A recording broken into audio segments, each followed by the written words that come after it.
السلام علیکم ورحمۃ اللہ وبرکاتہ۔ الحمد للہ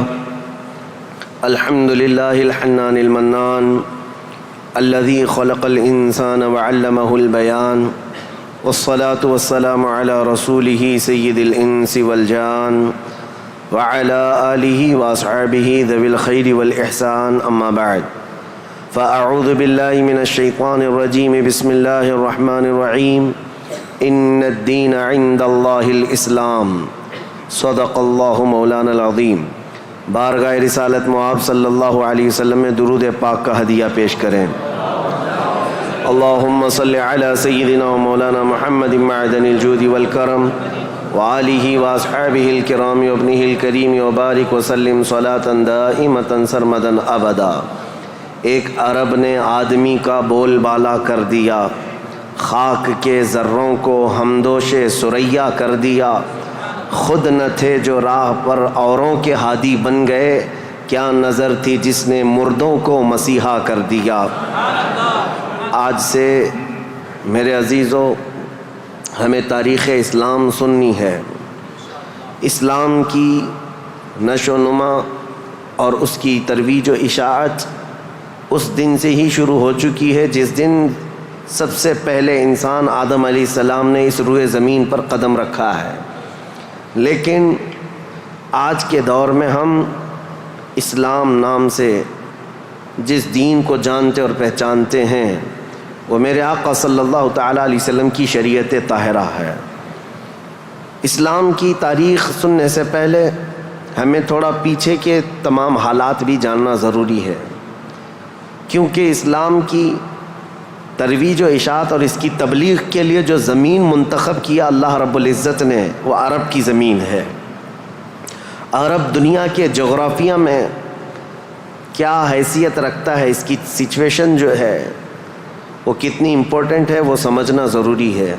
تو سنگلاخ زمین ہے، صحرا، پانی کی قلت، یہ تمام چیزیں عرب میں موجود ہیں، لیکن اسلام کی ترویج و اشاعت کے لیے اس زمین کو منتخب کیا گیا ہے۔ پہلی بات تو اگر میں اس تاریخ کی ابتدا کے لیے کہوں تو ظاہر سی بات ہے، کل ہم نے عرض کیا اسلام آدم علیہ السلام سے چلا، لیکن عرب کی سرزمین پر یہ دین ابراہیمی کے نام سے آیا۔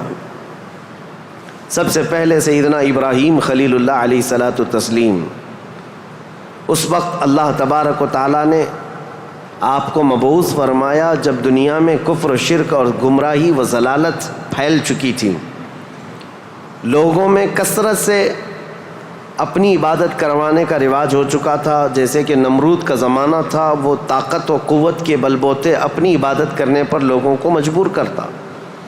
اس دور میں سیدنا ابراہیم علیہ السلام تشریف لائے عراق بابل کے شہر میں، عراق کا ایک شہر بابل میں، اور وہاں سے آپ نے نور ہدایت کو منور کیا، ایک خدائے واحد کی عبادت کی طرف لوگوں کو بلایا۔ آپ کی آبادی دشمن ہوئی، خاندان دشمن ہوا، بادشاہ دشمن ہوا، بدلے میں آپ کو آگ میں جھونک دیا گیا۔ آپ وہاں سے نکل کر مصر چلے گئے۔ مصر کی سرزمین کو آپ نے اپنا جائے قیام بنایا، وہیں پر رہنے لگے۔ آپ کی شادی حضرت سارہ سے ہوئی، اولاد نہیں تھی برسوں تک۔ پھر حضرت ابراہیم علیہ الصلاۃ والتسلیم کی مخالفت میں بہت سارے لوگ تھے، حکمران تھے، بادشاہ تھے۔ ایک وقت ایسا آیا کہ مصر کا ایک بادشاہ جو آپ کی مخالفت میں بہت زیادہ آگے تھا، لیکن اللہ تعالیٰ نے اس کے سینے کو نور ہدایت سے روشن کیا، پھر وہ آپ کی عزت و تکریم کیا۔ پھر اس بادشاہ نے اپنی بیٹی ہاجرہ کو ابراہیم علیہ السلام کے ساتھ بیاہ کر دیا۔ شروع سے میں تاریخ میں چل رہا ہوں، سب کو ذہن حاضر رکھنا ضروری ہے کہ حضرت ابراہیم علیہ السلام کو حضرت ہاجرہ دوسرے نکاح میں آئیں، یہ بادشاہ کی بیٹی تھیں، اور ہوا یہ کہ دو بیویاں ایک گھر میں رہیں، معاملات الگ ہو جاتے ہیں۔ تو جب معاملات بدلنے لگ گئے تو حضرت ہاجرہ کہ گھر میں ایک بیٹا پیدا ہوا جو حضرت اسماعیل علیہ السلام ہے. تو حضرت ابراہیم علیہ السلام کو حکم الہی ہوا کہ اس ماں اور بیٹے کو الگ رکھا جائے اور پہلی بیوی کو الگ رکھا جائے. تو ابراہیم علیہ السلام حضرت سارہ کو مصر میں ہی چھوڑ دیے اور حضرت ہاجرہ اور حضرت اسماعیل علیہ السلام کو لے کر عرب کی سرزمین میں داخل ہوئے. یہاں سے عرب کی تاریخ شروع ہوتی ہے. عرب کی سرزمین کو آباد کرنے والے پہلے انسان ابراہیم علیہ السلام ہیں. عرب میں بھی ساری زمین کا انتخاب نہیں، عرب کا جو مرکزی علاقہ تھا وہ مکہ مکرمہ تھا. مکہ مکرمہ اور خانہ کعبہ جو آج جہاں پر ہے وہ دنیا کے مرکز میں واقع ہے، سینٹر میں واقع ہے. ابراہیم علیہ السلام وہاں تشریف لائے. اس وقت کوئی آبادی نہیں تھی، کسی کا گھر نہیں تھا، کوئی مکان نہیں. خانہ کعبہ پرانی شکل میں جو فرشتوں کا بنایا ہوا، آدم علیہ السلام کا بنایا ہوا، نوح علیہ السلام کا بنایا ہوا مٹی کی شکل میں موجود تھا. ابراہیم علیہ السلام وہاں پر اپنی بیوی اور اپنے بیٹے کو ایک چھوٹا سا گھر بنا کر دے دیتے ہیں، بغیر چھت کا مکان تھا. پھر اس کے بعد وہ وہاں سے چلے گئے، پھر دوبارہ آتے رہے جاتے رہے. اسماعیل علیہ السلام کی عمر جب سن بلوغت کو پہنچی تو ابراہیم علیہ السلام کو حکم ہوا کہ اس خانہ کعبہ کی تعمیر کی جائے. تو ابراہیم علیہ السلام نے اپنے بیٹے حضرت اسماعیل علیہ السلام کے ساتھ مل کر کے خانہ کعبہ کی تعمیر کی. آپ کو بانی کعبہ بھی کہا جاتا ہے. دو ہی باپ اور بیٹے نے مل کر پورے خانہ کعبہ کی تعمیر کی. اس کی دیواریں اونچی کی، جس کا ذکر قرآن پاک میں بھی موجود ہے. اس ایک پتھر پر کھڑے ہو کر کے آپ تعمیر کرتے تھے، جس کو آج مقام ابراہیم کہا جاتا ہے. پتھر جیسے جیسے دیواریں بلند ہوتی بلند ہو جاتا، جب آپ کے اترنے کا وقت ہوتا پتھر نیچے ہو جاتا. جب تعمیر مکمل ہو گئی خانہ کعبہ کی تو پھر ابراہیم علیہ السلام نے دعا کی کہ اللہ اس آبادی کو ہری بھری کر دے، شاد و آباد کر دے، اور یہاں رہنے والوں کو ہر قسم کے پھل اور میوہ جات سے تو ان کو رزق عطا فرما. آپ کی دعا قبول ہوئی. جو بے آباد علاقہ تھا، اب سنیں تاریخ کہاں سے شروع ہو رہی ہے. بے آباد علاقہ، کوئی آبادی نہیں تھی. ایک قبیلہ آیا جو تجارت کے لیے کہیں کا سفر کر رہا تھا. چونکہ وہاں پر زمزم کا کنواں بھی تھا. تاریخ میں آپ کو پتہ ہے حضرت اسماعیل علیہ السلام کی ایڑیوں سے زمزم کا کنواں نکلا، اور وہ پانی کا سوتا چشمہ ایسا تھا کہ کنٹینیو جاری، بلکہ آج تک جاری ہے. تو ایک قبیلہ وہاں سے سفر کر رہا تھا جس کو قبیلہ بنو جرہم کہا جاتا ہے. وہ وہاں کی خوبصورتی کو دیکھ کر، وہاں کے پانی کی فراوانی کو دیکھ کر وہیں پڑاؤ ڈال لیے اور وہیں رہ گئے، بس گئے.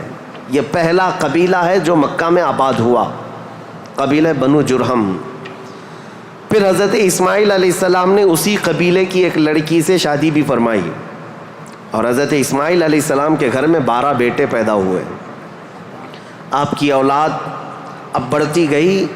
عرب سرزمین میں سب سے پہلی یہ نسل ہے، عرب کو آباد کرنے والی پہلی نسل اسماعیل علیہ السلام کی ہے. قبیلہ بنو جرہم کے ساتھ آپ آباد ہوئے مکہ مکرمہ میں. اب ان کی نسل اتنی بڑھتی گئی کہ اسماعیل علیہ السلام کے بیٹے تھے نابت. ان کے ہاتھ میں خانہ کعبہ کی تولیت آئی. خانہ کعبہ کی حفاظت اور اس کی ذمہ داریوں کا یہ سارا انتظام آپ کا تھا.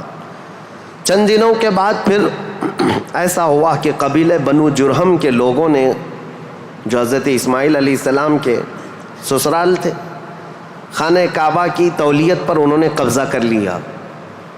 اسماعیل علیہ السلام کی اولاد نے کوئی بھی ان کے ساتھ جھگڑا نہیں کیا، کسی بھی طرح کا برا برتاؤ نہیں کیا، کیونکہ ننیہال کے تھے. تو کئی سالوں تک قبیلہ بنو جرہم کا خانہ کعبہ پر قبضہ باقی رہا، لیکن انہوں نے بدعنوانیاں شروع کر دیں. خانہ کعبہ کے پاس لوگ جو دور دور سے آتے تھے دنیا میں، حاجی، اس وقت بھی ہر سال حج ہوا کرتا تھا، ان کے ساتھ برا سلوک کرنا، ان سے چڑھاوے لینا، ان سے زیادہ مانگ کرنا، یہ سب چیزیں ہونے لگی. تو پھر حضرت اسماعیل علیہ السلام کی اولاد نے دوبارہ خانہ کعبہ کی تولیت اپنے ذمے لے لی. تولیت کہتے ہیں ذمہ داری، جس سے متولی کہا جاتا ہے. جیسے مسجد کا متولی ہوتا ہے، تولیت اسی کو کہتے ہیں، خانہ کعبہ کی خدمت کی ذمہ داریاں۔ اب یہ زمانہ چلتا رہا، میں آپ کو پہلے یہ خاندانی معاملات بتا رہا ہوں، اس کے بعد پھر یہاں کے سیاسی حالات بھی بتاؤں اور پھر مذہبی حالات بھی آپ کو بتاؤں، تاکہ اسلام کی تاریخ کو سمجھنے کے لیے اس کا بیک گراؤنڈ بھی سمجھنا بہت ضروری ہے، پس منظر کیا تھا یہ معلوم ہونا ضروری ہے۔ اب اسماعیل علیہ السلام کی اولاد میں عدنان ایک شخص پیدا ہوئے جو آل اسماعیل میں بہت ہی معزز انسان تھے۔ اکثر صحابہ کرام کا اور خود رسول اللہ صلی اللہ علیہ وسلم کا نسب حضرت عدنان تک پہنچتا ہے، وہ ہمارے آقا صلی اللہ تعالیٰ علیہ وسلم کے جد امجد بھی ہیں۔ عدنان نے مکہ مکرمہ کی ذمہ داریاں سنبھالی اور اس کے بعد اب آبادی اتنی بڑھ گئی کہ ان لوگوں کو تجارت کے لیے اور اپنے معیشت کے لیے، اپنے معاش کے لیے دور دور جانا پڑا، مکہ چھوڑ کر کے باہر جانا پڑا، آبادی بڑھتی چلی گئی مکہ مکرمہ کی۔ اور اس کے بعد زمانے کے صبح شام گردش لیل و نہار جس کو کہتے ہیں، آتے گئے ایسے کہ آل اسماعیل علیہ السلام کی اولاد کا قبضہ یا ان کی خدمت کا معاملہ خانہ کعبہ پر ڈھیلا پڑتا چلا گیا۔ پھر کوئی دوسرا قبیلہ آیا، بنو خزاعہ، انہوں نے خانہ کعبہ کی تولیت اپنے حصے میں لے لی۔ اب جو اصل تاریخ شروع ہوتی ہے وہ میں بتانا آ رہا ہوں۔ تو برسوں برس اسی طرح سے گزرتے گئے اور پھر ایک شخص پیدا ہوئے جن کا نام فہر تھا۔ یہ اسماعیل علیہ السلام کے اولاد میں فہر نام ہے۔ فہر کا ایک لقب تھا قریش، اور یہیں سے قریش خاندان کی ابتدا ہوتی ہے۔ قریش ان کا لقب تھا اور اصل نام تھا فہر بن غالب۔ تو حضرت فہر جو رسول اللہ صلی اللہ علیہ وسلم کے پردادا ہوتے ہیں، یہ پیدا ہوئے اور ان کی اولاد ہوئی، اور اس کے بعد اب قریش خاندان کی ابتدا ہوئی، لیکن جگہ جگہ یہ لوگ منتشر ہو گئے، کچھ مکہ میں رہے، کچھ باہر رہے، لیکن خانہ کعبہ کی تولیت کی اور وہاں کا سارا قبضہ جو ہے بنو خزاعہ قبیلے کے ہاتھ میں تھا۔ پھر زمانہ بدلتا ہوا یہاں تک پہنچا کہ اسماعیل علیہ السلام کی اولاد میں یعنی قریش خاندان میں ایک شخص پیدا ہوئے جن کا نام قصی تھا۔ یہ تاریخ کے بہت اہم آدمی ہیں، بہت اہم ترین شخصیت ہے قصی۔ ساری سیاست عرب کی وہیں جا کر ختم ہوتی ہے۔ قصی ایک کلاب کے بیٹے تھے، لیکن ایسا ہوا کہ باپ کا انتقال جلدی ہو گیا۔ قصی جو ہے بنو عزرہ قبیلے میں ہی پرورش پائے اپنے ننیال میں، جوان ہوئے تو آپ کو بتایا گیا کہ تمہارا خاندان تو اسماعیل علیہ السلام کا خاندان ہے اور خانہ کعبہ کے وہ ذمہ دار رہے ہیں، متولی رہے ہیں۔ تو وہ اپنے ننیال کو چھوڑ کر کے جب مکہ آئے تو قصی یہ جوان تھے، بھرے جوان تھے۔ آتے ساتھ ان کے اندر وہ ہنر تھا، پیشانی میں وہ چمک تھی کہ جو دیکھتا دیکھتا رہ جاتا۔ ظاہر سی بات ہے وہ چمک کسی اور کی نہیں تھی، وہ نور مصطفیٰ کی تھی۔ قصی نے آتے ساتھ ہی لوگوں کو اپنی طرف مائل کر لیا، لوگ جوق در جوق قصی کے گرویدہ ہو گئے۔ پھر قصی نے سارے قریش کو جو ادھر ادھر منتشر تھے سب کو مکہ میں جمع کر دیا، اور بنو خزاعہ قبیلے کے ہاتھ میں جو خانہ کعبہ کی تولیت تھی اس کو حاصل کر لیا۔ اب دوبارہ حاصل کرنے کے بعد اب تک مکہ مکرمہ میں یا خانہ کعبہ کی خدمت اور حرم میں جو معاملات چلتے تھے وہ یوں ہی چلتے تھے۔ جو ذمہ دار ہے اس نے جو دیکھ لیا وہ کر لیا، لیکن قصی نے باضابطہ ڈپارٹمنٹ بنائے، شعبے بنائے، حکومت کا اسٹیبلشمنٹ جس کا طرح ہوتا ہے پورا انہوں نے بنایا۔ انہوں نے ذمہ داریاں بانٹیں، سقایا، رفادہ، سدانہ، یہ سب نام رکھے گئے ہیں، یعنی انہوں نے شعبے ایسے بانٹ دیے، ڈپارٹمنٹ تبدیل کر دیے گئے کہ یعنی کئی قبیلوں کو جمع کیا مکہ میں اور کہا جب کبھی کہیں جانے کی ذمہ داری ہوگی، جھنڈا اٹھانے کی ذمہ داری، وہ ایک بہت اہم ذمہ داری ہوتی تھی، وہ ایک قبیلے کو سونپ دیا۔ اور ہر سال جو حاجی آتے ہیں مینا میں ان کو پانی پلانا اور کھانا کھلانا، اس کو سقایا کہا جاتا تھا، وہ ایک قبیلے کی ذمہ داری دے دی گئی، سقایا، یہ ڈپارٹمنٹ پوری منسٹری ہو گئی۔ اور اس کے بعد رفادہ، یہ ایک ذمہ داری ہے جو حاجی آیا کرتے ان کو پیسوں کی ضرورت ہوتی، کہیں دور دراز سے سفر سے آئے ہوتے ان کی مالی مدد کی ضرورت ہوتی، وہ ایک خاندان کے ہاتھ میں دے دیا گیا۔ یہ رفادہ ایک منسٹری کا نام ہے، وہ اس منسٹری کے ذمہ دار ایک قبیلے کو بنایا۔ پھر اس کے بعد سدانہ، خانہ کعبہ کی حفاظت، اس کے غلاف کو تبدیل کرنا، اس کی چابی کی ذمہ داری، اس کو کھولنا بند کرنا، اس کی صفائی کرنا، وہ بھی ایک قبیلے کے ذمے میں دے دیا۔ وہ باضابطہ ایک منسٹری بنائی گئی، ایک وزارت تھی، اور اس کے علاوہ تقریباً انہوں نے 26 منسٹریاں بنائی تھیں، شعبے بنائے تھے۔ کون؟ حضرت قصی۔ یہ دنیا میں سب سے پہلے اس طرح شعبے جات کو تقسیم کر کے، جیسے ایک جمہوری نظام ہوتا ہے، ایک ڈیموکریسی نظام ہوتا ہے، اس طرح سے آپ نے بنایا۔ اور حضرت قصی کی یہ مہارت تھی کہ پورے عرب میں آپ کا، بلکہ ہر جگہ آپ کا چرچا ہونے لگا۔ اور حضرت قصی نے اس چیز کو اتنے اونچے لیول تک لے جا کر وہاں مکہ مکرمہ کو پوری دنیا میں متعارف کیا کہ لوگ یہاں کی خدمتیں دیکھنے کے لیے آیا کرتے تھے۔ ہر قبیلے کو الگ ذمہ داریاں تھیں، یہ تاریخ ہے۔ اس کے بعد قصی جلدی ہی انتقال کر گئے، حالانکہ ان کو زیادہ وقت نہیں ملا، ان کا زیادہ وقت نہیں تھا۔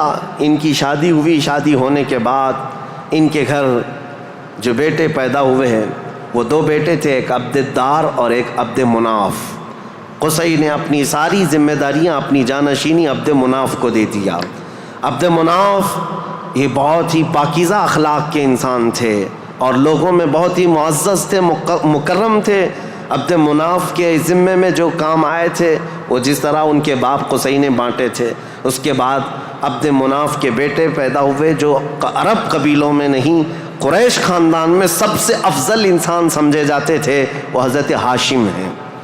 ہاشم، ان کا لقب ہاشم اس لیے تھا کہ یہ اتنے فیاض تھے، اتنے سخی تھے کہ اپنا مال کا اکثر حصہ پورا حاجیوں کو کھلانے میں تقسیم کرتے تھے۔ ایک بار عرب میں قحط پڑ گیا تھا، لوگ بھوکے تھے اور لوگوں کے پاس مال و دولت کی کمی بہت زیادہ آ گئی، تو حضرت ہاشم نے سال بھر روٹیوں کے ٹکڑے کر کے ان کو شوربے میں ڈبو کر لوگوں کو پیٹ بھر کر کھلاتے تھے، اس لیے آپ کا لقب ہاشم ہوا۔ ہاشم اس ذمہ داری کو اس طرح سے سنبھالتے ہیں کہ خانہ کعبہ کی تولیت وغیرہ عبد الدار کے پاس تھی۔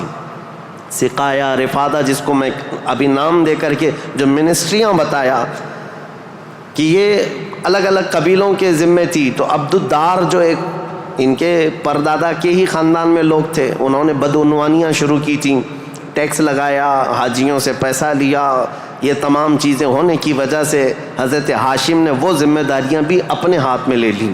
اب قریش خاندان میں حضرت ہاشم کے پاس جو ذمہ داریاں تھیں وہ یہ تھیں کہ آپ رفادہ یعنی حاجیوں کو مالی مدد دینے کے بھی آپ ہی ذمہ دار تھے، سقایہ، مینا میں حاجیوں کو پانی پلانے کے ذمہ دار بھی آپ ہی تھے، اور سدانہ، خانہ کعبہ کی چابی اور کلید بردار جو کہتے ہیں وہ بھی ذمہ داریاں آپ نے لے لی تھی۔ اتنا ہی نہیں، ندوہ ایک وہاں کی ایسی بیٹھک کا نام ہے جو عدالت بھی ہے، پارلیمنٹ بھی ہے، مشورے کی جگہ ہے، جہاں سب کے فیصلے کیے جاتے تھے، وہ بھی حضرت ہاشم کے ذمے میں تھی۔ حضرت ہاشم، ان کا بھی معاملہ ایسا ہوا کہ انہوں نے شادی فرمائی اور ان کے ہاں ایک ہی بیٹا پیدا ہوا جن کا نام شیبہ تھا۔ حضرت ہاشم کے گھر ایک بیٹا پیدا ہوا شیبہ، اور اس کے بعد حضرت ہاشم کا انتقال ہو گیا۔ شیبہ بچپن میں ہی اپنے باپ سے محروم ہوئے، اور ان کے چچا تھے مطلب، جن کا نام تھا، ہاشم کے بھائی، سگے بھائی تھے۔ مطلب نے یہ شیبہ کو گود لے لیا اور پرورش کی، اور اتنی اچھی پرورش کی کہ لوگ جو ہے شیبہ کو ان کے اصلی نام کی بجائے مطلب کا غلام یا مطلب کا بیٹا کہتے ہوئے عبد المطلب ہی کہنے لگ گئے۔ یہ عبد المطلب میرے آقا صلی اللہ تعالیٰ علیہ وسلم کے سگے دادا ہیں، عبد المطلب، ان کا اصل نام شیبہ ہے۔ اب یہ خانہ کعبہ کی تولیت کی ذمہ داری سب سے لمبے عرصے تک سنبھالنے والے یہی ہیں، کافی لمبا ٹائم ان کو ملا۔ عبد المطلب کے زمانے میں ہی وہ اصحاب فیل کا واقعہ پیش آیا، جو ابرہہ بادشاہ خانہ کعبہ کو ڈھانے آیا تھا، یہ حضرت عبد المطلب کے زمانے میں پیش آیا۔ حضرت عبد المطلب کے بھی تقریباً کافی اولاد ہوئیں، بیٹے ہوئے 12 کے قریب ان کی بھی اولاد ہوئیں. آپ نے ایک منت مانی تھی کہ اگر میں اپنے سارے بچوں کو جوانی کے حالت میں دیکھ لوں تو ان میں سے ایک بیٹا اللہ کی راہ میں قربان کر دوں گا. جب سارے بچے آپ کے جوان ہو گئے تو حضرت عبد المطلب خانہ کعبہ کے پاس گئے اور اس کے بعد آپ نے قرعہ اندازی کی اپنے بیٹوں کے نام نکال کر کے کہ کس بیٹے کا نام نکلے گا جس کو قربان کیا جائے. تو آپ نے جب قرعہ اندازی کی تو آپ کے چھوٹے بیٹے حضرت عبداللہ کا نام نکلا. قربانی کے لیے حضرت عبداللہ کا نام نکلا. حضرت عبد المطلب کے وہ سب سے زیادہ محبوب تھے، نور نظر تھے. آپ نے سارے لوگوں سے مخاطب ہو کر کے کہا کہ اس مسئلے کو کیسے حل کریں. تو سارے لوگوں نے کہا کہ اللہ رب العزت کے معاملات اللہ کے حوالے اس کو چھوڑ دو. پھر آپ نے خواب میں دیکھا کہ اس کا معاملہ ایسا ہے کہ اپنے اس نور نظر محبوب بیٹے کی قربانی کی بجائے ان کی جگہ 100 اونٹ قربان کر دیے جائیں. تو 100 اونٹ قربان ہوں گے لیکن آپ کے بیٹے کی قربانی بھی مان لی جائے گی کہ آپ نے بیٹے کو بھی قربان کیا. آپ نے حضرت عبداللہ کی جگہ پر 100 اونٹ قربان کیے. اسی لیے تو میرے آقا صلی اللہ علیہ وسلم نے ایک حدیث میں فرمایا ہے انا ابن الذبیحین، اے لوگوں میں 2 ذبیحوں کا بیٹا ہوں. ایک ذبیح اسماعیل علیہ السلام ہے، دوسرے ذبیح میرے باپ عبداللہ ہیں. یہ رسول اللہ صلی اللہ علیہ وسلم نے فرمایا کہ اب یہ حضرت شیبہ عبد المطلب، حضرت عبد المطلب جو خانہ کعبہ کی تولیت کو سنبھالتے رہے، یہ تاریخ یہاں تک آئی. آل اسماعیل ہیں، یہ اسماعیل علیہ السلام کی اولاد. تاریخ کو میں نے شروع کیا تھا حضرت ابراہیم علیہ السلام سے. پھر اب حضرت عبد المطلب رضی اللہ تعالیٰ عنہ خانہ کعبہ کی تولیت سنبھالتے رہے اور اس کے بعد اپنے سارے بیٹوں کی شادیاں کیں. ان میں اپنے چھوٹے بیٹے حضرت عبداللہ کی شادی آپ نے کہ ایک قبیلہ جو مدینہ طیبہ میں آباد تھا وہب بن عبد مناف کا، ان کی بیٹی حضرت آمنہ سے کی، جو سب سے معزز قبیلے کی خاتون تھیں، پاکیزہ تھیں، طیبہ تھیں، طاہرہ تھیں. رسول پاک صلی اللہ تعالیٰ علیہ وسلم کے والد ماجد عبداللہ نے حضرت آمنہ سے شادی کی. یہ شادی بھی بڑی مشہور شادی ہوئی کیونکہ حضرت عبداللہ کو کئی عورتیں دیکھتی تھیں اور شادی کی خواہش رکھتی تھیں. مکہ میں کئی لوگوں نے پیغامات دیے تھے اور اس کے بعد جب حضرت آمنہ سے انہوں نے شادی کی تو ایک خاتون ہے جو حضرت عبداللہ کی شادی کے لیے بہت کوشش میں لگی تھی. انہوں نے حضرت عبداللہ کو دیکھا اور اس کے بعد کہا شادی کے بعد تمہاری پیشانی پر کوئی چیز چمکتی تھی وہ اب نظر نہیں آتی ہے، پہلے میں دیکھا کرتی تھی جس پر میں گرویدہ تھی میرے عزیز، تو وہ چمک اور وہ نور کوئی اور نہیں میرے مصطفیٰ کا نور نبوت تھا جو آدم علیہ السلام سے چلتا ہوا آیا ہے اور ان کے باپ حضرت عبداللہ تک آیا. پھر حضرت عبداللہ حضرت آمنہ سے نکاح کر کے رہ رہے تھے اور تجارت کی غرض سے آپ حضرت عبداللہ ملک شام کی طرف جا رہے تھے. درمیان میں جو یثرب علاقہ تھا آج کا وہ مدینۃ المنورہ ہے، وہاں حضرت عبداللہ کو کچھ بیماریاں ایسی لگ گئیں کیونکہ یثرب جو علاقہ ہے اس کو پہلے بیماریوں کا گڑھ کہا جاتا تھا، وہاں جو جاتا بیمار ہو جاتا تھا. اس وقت انہوں نے وہاں کا سفر کیا تھا اور بیماریاں لگ گئی اور آنے سے پہلے آپ کا انتقال ہو گیا. عبداللہ کا انتقال ہو گیا حضرت عبداللہ کا. اور پھر چند ماہ گزرے تھے، 6 مہینے کے بعد پورے عالم میں جو ایک عجیب کیفیت طاری تھی. عرب کی یہ تاریخ میں آپ کو بتا رہا ہوں کہ یہاں پر اب حالات کیا تھے. حضرت آمنہ کے گھر رسول پاک صلی اللہ تعالیٰ علیہ وسلم حمل سے ہیں، لیکن اس سے پہلے میں اب پس منظر بتاتا ہوں، بیک گراؤنڈ بتاتا ہوں دنیا میں کیا چل رہا تھا اس وقت، حالات کیسے تھے. اس کو میں ڈیوائیڈ کر کے اگر بتاؤں سیاسی حالات اور مذہبی حالات. سیاسی حالات میں یعنی پالیٹکس کے اعتبار سے دیکھا جائے تو حکومت اور تسلط قبضہ زیادہ کس کا تھا؟ اس دور میں سب سے بڑی 2 حکومتیں تھیں، ایک پرشین امپائر اور ایک رومن امپائر. روم کی حکومت اور فارس کی حکومت، ان دونوں کا بہت بڑا اثر و رسوخ تھا. پوری دنیا کی بات کر رہا ہوں، یہ سپر پاور طاقتیں تھیں. عرب میں بعض لوگ پرشین امپائر کے انڈر میں کام کرتے تھے، بعض لوگ رومن امپائر کے انڈر میں کام کرتے تھے. مذہب کے اعتبار سے ہم بعد میں بات کرتے ہیں. اب یہ حالات تھے کہ حکومت اور تسلط، قبضہ، سیاسی اثر و رسوخ سب سے زیادہ یہ 2 حکومتوں کا تھا جس کی وجہ سے آئے دن نئی نئی جنگیں ہوتی تھیں. رومن ایمپائر یہ چاہتی تھی کہ دنیا پورا قبضہ کر لیں، پرشین ایمپائر یہ چاہتے تھے کہ پوری دنیا ہم قبضہ کر لیں. اس آڑ میں دو سپر پاور کے ٹکراؤ میں پوری دنیا میں جنگیں روز روز چلتی رہتی تھیں. یہ حالات تھے سیاسی. عرب لوگوں کی خود کی کوئی حکومت نہیں تھی، ان کی خود کی کوئی حکومت نہیں تھی، لیکن وہی مکہ مکرمہ سے جو ان کے خاندانی حالات کی سرداری چلتی تھی بس. لیکن دنیاوی حکومت کے اعتبار سے یہ لوگ پرشین ایمپائر کے انڈر میں کام کرتے تھے یا پھر رومن ایمپائر کے انڈر میں کام کرتے تھے. یہ دو طرح کی حکومتیں چل رہی تھیں. اب مذہبی حالات کے اعتبار سے دیکھا جائے تو میں 4 حصوں میں تقسیم کرتا ہوں پوری دنیا کو.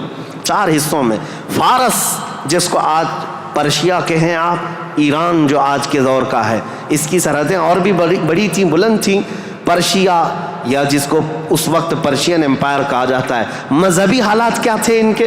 مذہبی حالات اتنے خطرناک تھے کہ ان کے ہاں شروع سے کبھی ایک خدا کا تصور آیا ہی نہیں. یہ شرک میں ہی مبتلا رہی قوم ہے. ہمیشہ بتوں کی، ہمیشہ آگ کی پرستش کرنے میں سب سے زیادہ مشہور قوم ہے یہ پرشیا کے لوگ، یعنی فارس کے لوگ. آگ کی پوجا میں ان کا کوئی نام ثانی نہیں تھا. 1000 سال تک ایک آگ کو بجھنے نہیں دیتے تھے لوگ. اس طرح کئی بت کدے تھے، کئی آتش کدے تھے.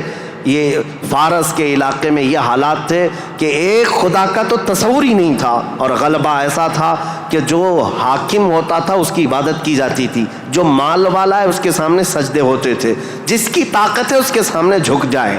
یہ حالات پرشیا کے تھے. اور روما کے حالات کیا تھے؟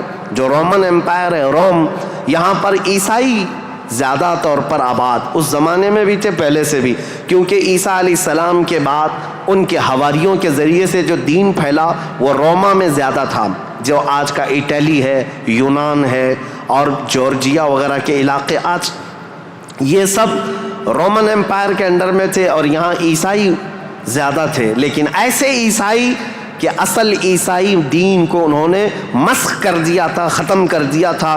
جو دین الہی تھا، اللہ کا دین تھا، عیسیٰ علیہ السلام جو لائے تھے، اس کو انہوں نے اتنا خلط ملط کر دیا تھا کہ عیسیٰ علیہ السلام کے جگہ جگہ مجسمے، اسٹیچو بنائے ہوئے تھے. مریم علیہ السلام، سیدہ مریم رضی اللہ تعالیٰ عنہا کو انہوں نے ساتھ میں پوجنا شروع کر دیا. تثلیث کا عقیدہ، ٹرائنیٹی جس کو یہ کہتے ہیں، 3 خداؤں کا تصور ان کے گھر میں رواج پا گیا تھا. پورے روما میں یہی تھا. ایک خدا کی عبادت یہاں بھی ختم تھی. 2 بڑی طاقتوں کے انڈر میں شرک اور بت پرستی اور کفر بہت سر چڑھ کر بول رہا تھا. یہاں اللہ کو پہچاننے والے اور اللہ کی عبادت کرنے والے تقریباً ناپید ہو چکے تھے. عیسیٰ علیہ السلام کی جو آپ کا عروج ہوا آسمانوں پر، آپ کو اللہ تعالیٰ نے آسمانوں پر جو اٹھایا، وہ زمانہ بیت کر کے بھی 570 سال گزر رہے تھے. ان 570 سالوں میں کوئی نبی نہیں آیا. عیسیٰ علیہ السلام کے بعد سے لے کر 570 سال کا زمانہ، اس کو زمانہ فترت کہا جاتا ہے. زمانہ فترت 2 نبیوں کے بیچ کے زمانے کو کہتے ہیں. اس بیچ میں کوئی نبی نہیں آیا، جس کی وجہ سے حالات اتنے گمبھیر تھے. پرشیا کے حالات میں نے بتایا، جگہ جگہ آگ کی پوجا، آگ کی پوجا، آگ کو ہی طاقتور مانا جاتا. اور روما میں تھا، عیسائی تو تھے لیکن ایسے کہ ٹرائنیٹی کا عقیدہ، مریم بھی خدا ہیں، عیسیٰ بھی خدا ہیں اور وہ بھی خدا ہے. 3 خداؤں کی عبادت. اور اس کے علاوہ راہبوں کا، پادریوں کا حال تو یہ تھا، اللہ کی پناہ، وہاں کے جو عبادت خانے تھے، جو چرچ تھے، جو کلیسا تھے، وہ عبادت کے نہیں تھے، وہ عیاشیوں کے اڈے تھے. کوئی عورت جاتی تو ان کے ہاتھ میں بچ کے باہر نہیں آتی، اس کے ساتھ وہ منہ کالا کر لیتے. یہ جو بڑے بڑے راہب تھے ان کا حال یہ تھا. اور وہ سیاست میں بھی اس طرح ملوث تھے کہ جب تک کنیسہ میں یعنی چرچ میں کوئی شخص مال نہ لا کر کے دے، اس کے لیے بددعائیں کرتے تھے، اس کی تباہی کا انتظام کرتے، بلکہ فوج کی سرکشی کے ساتھ ایسے لوگوں کو مار کر ختم بھی کر دیتے تھے. اور اس کو کہتے تھے کہ یہ جس کو جس طرح آج ہم یہاں پر دیکھ رہے ہیں دھرم دروہی ہے، دین چھوڑا ہوا آدمی ہے. یہ عیسائیوں کا تسلط ایسا تھا، ان کا قبضہ ایسا تھا، پادریوں کا عیاشی کے اڈے بنا دیے گئے تھے. جتنے وہ عبادت خانے تھے، جتنے عبادت خانے تھے وہ عیاشیوں کے اڈے بنے ہوئے تھے. اور ان کے ہاں یہ سب چیزیں عام. جو اخلاق دینے آئے تھے، جو اچھا مزاج دینے آئے تھے، وہی ان کے علماء، ان کے راہب پورے ایسے تسلط کے ساتھ گندگیاں پھیلا چکے تھے. یہ روما کے حالات تھے, پرشیا کے حالات وہ تھے. اب دنیا میں تیسرا ایک بڑا طبقہ جو اپنا اثر رکھتا تھا, اپنا رسوخ رکھتا تھا, وہ ہندوستان کا تھا. ہندوستان جس کو ہم اکھنڈ بھارت کہیں, یہ ہندوستان, اس کی سیمائیں, اس کی سرحدیں اتنی نہیں تھی جو آج کشمیر سے کنیا کماری تک یا گجرات سے لے کر کے بنگال کی کھاڑیوں تک ہے, بلکہ اس کی سیمائیں ایران کی سرحدوں تک پہنچتی تھی. افغان, پاکستان, بنگلہ دیش, نیپال جو آج ایک الگ الگ ریاستوں میں, الگ الگ ملکوں میں تبدیل ہیں, یہ سب ہندوستان کے علاقے ہوا کرتے تھے. ہند اس وقت کے حالات کیا تھے ہندوستان کے, میں اس وقت کی بات کر رہا ہوں. عیسیٰ علیہ السلام کے عروج آسمانی کے 570 سال کے بعد ہندوستان کے حالات بڑے دیگرگوں تھے, کیونکہ یہاں پر بھی شروع سے بت پرستی بہت زیادہ تھی. بلکہ تاریخ نگاروں نے لکھا ہے اس وقت ہندوستان کی آبادی اگر 1 کروڑ تھی تو یہاں کے خدا جو بنائے گئے تھے وہ 2 کروڑ تھے. یعنی انسانوں کی آبادی سے بڑھ کر کے خدا تراشے گئے تھے. ہر قبیلے کا نہیں, ہر خاندان کا نہیں, بلکہ ہر انسان کا 2 خدا, 3 خدا, 4 خدا, جس کی جیسی حیثیت ویسے خدا بنائے ہوئے تھے.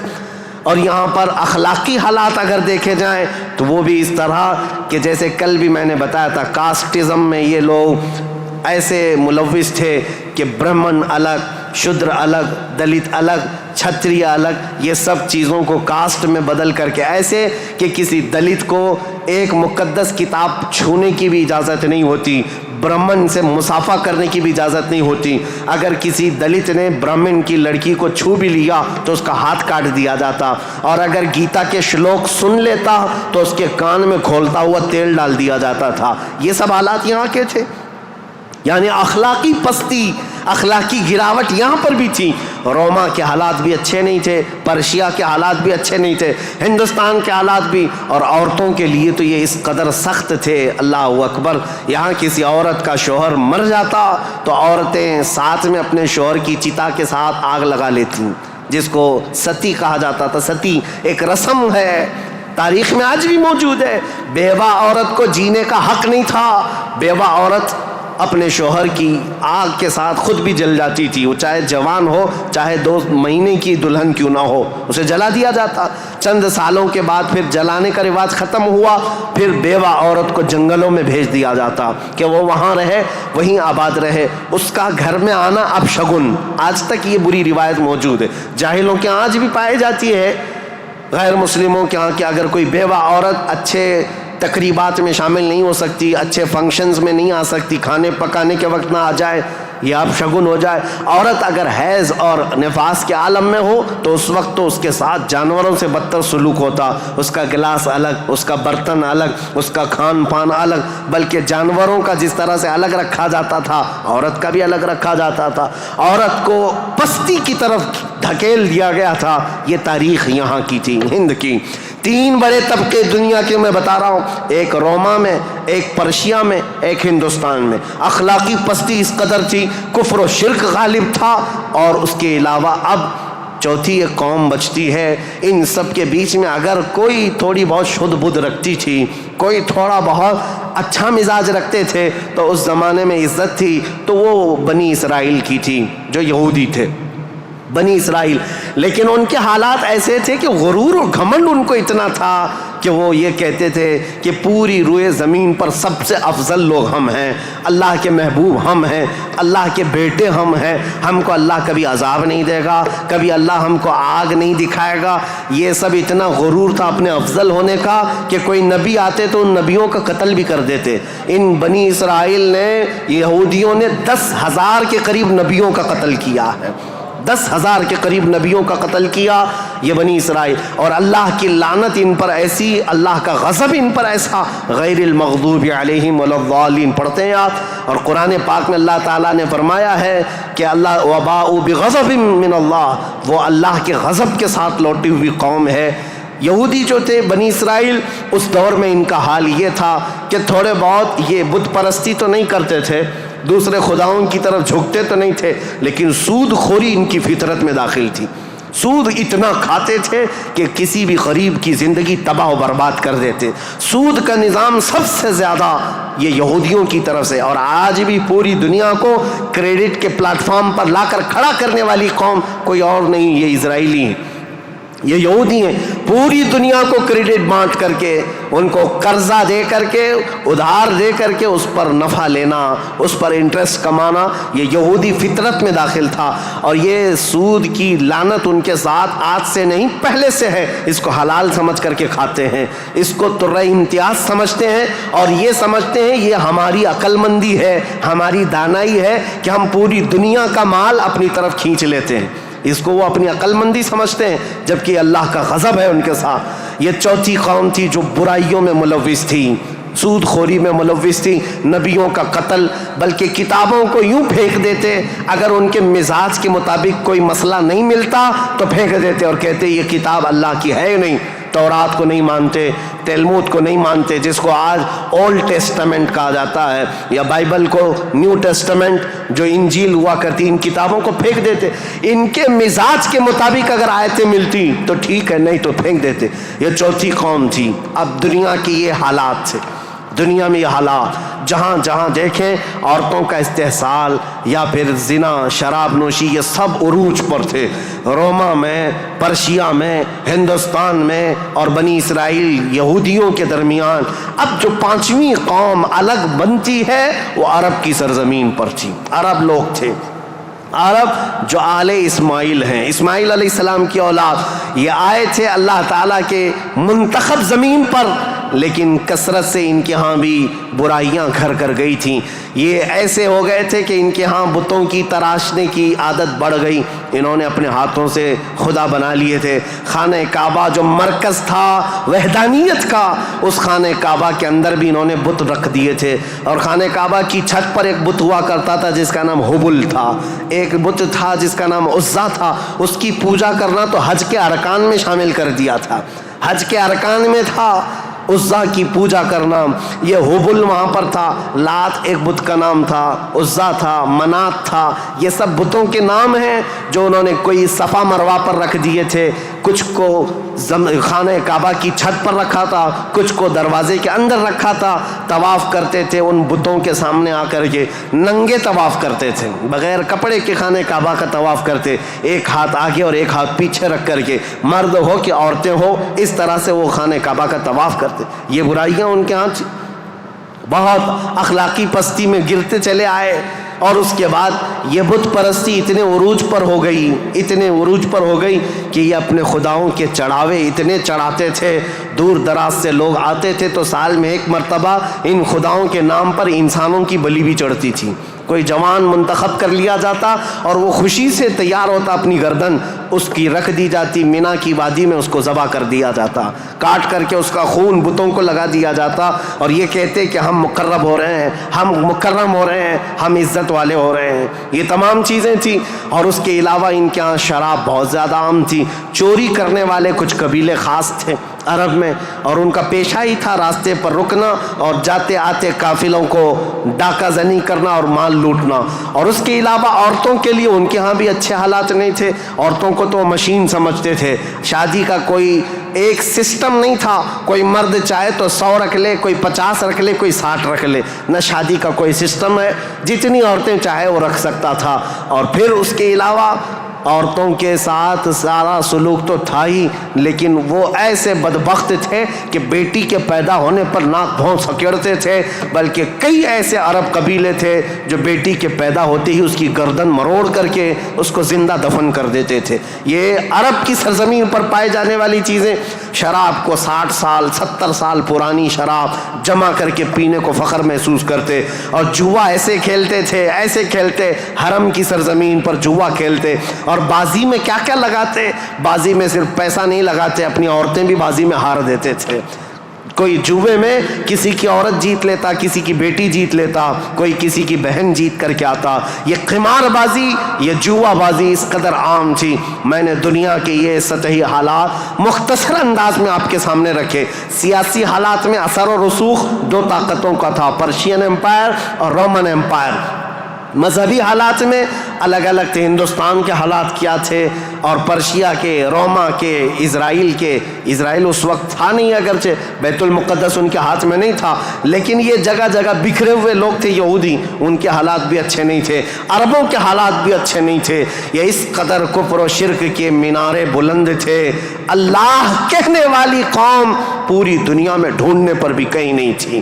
ایک خدا کی عبادت کرنے والی مجموعی طور پر کوئی قوم آباد نہیں تھی. ایک قائد کے اندر، ایک امام کے پیچھے چلنے والی قوم کہیں نہیں تھی. ہر ایک نے اپنے خدا بنائے. کچھ لیڈروں کی پوجا، کچھ حکمرانوں کی عبادت. کچھ جگہ پر ایسے حالات ہندوستان میں تھے کہ اپنے ہی آلہ تناسل کی پوجا کرنے، عورتوں کی شرمگاہوں کی پوجا، مردوں کی شرمگاہوں کی پوجا جو آج تک چلی آ رہی ہے. یہ اس قدر گرے ہوئے حالات تھے کہ چوہے سے لے کر بلی تک، بلی سے لے کر سانپ بچھو تک کوئی خدا ہونے سے بچ نہیں سکا ان کے ہاتھوں میں. سب خدا بنا لیے. ان کثیر گمراہیوں کے حالات میں بتاؤ میرے عزیزو، مشیت ایزدی کو جلال آ ہی گیا. رب ذوالجلال کے رحمت میں جوش تلاطم آ ہی گیا. جب حالات اس قدر دیگرگو خراب تھے تو پھر رب ذوالجلال نے اس زمانے فطرت کو ختم کرتے ہوئے عیسیٰ علیہ السلام سے جو زمانہ چل رہا تھا، 570 سال گزر گئے، اللہ نے کوئی نبی نہیں بھیجا.